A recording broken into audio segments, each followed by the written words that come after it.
Ben ritrovati cari amici telespettatori di Telesardegna Network, qui dalla redazione sportiva. Naturalmente voglio ringraziare ancora una volta il nostro tecnico in studio, ma anche il nostro regista e ovviamente tutti i nostri sponsor, a partire in primis da World Design, che da qualche stagione ormai mi sta dando una grossa mano a girare un po' tutta l'Europa per i servizi speciali.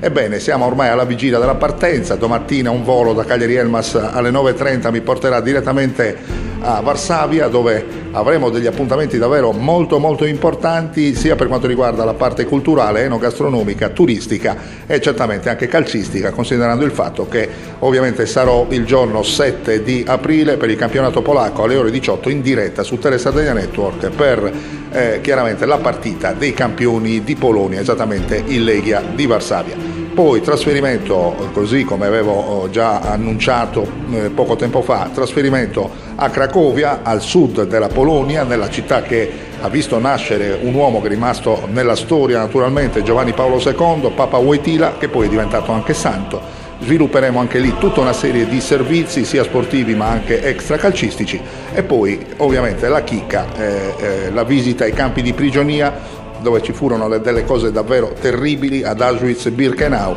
e saremo lì proprio per testimoniare ancora una volta quello che è accaduto nella storia, davvero tristissima. Naturalmente vi ringraziamo, vi diamo appuntamento dalla Polonia, da domani sarò in terra polacca, dove certamente vi aggiorneremo su tante cose molto interessanti. Grazie naturalmente per la cortese attenzione da Renato Scano, la linea che può tornare alla regia. Grazie a tutti e buona serata.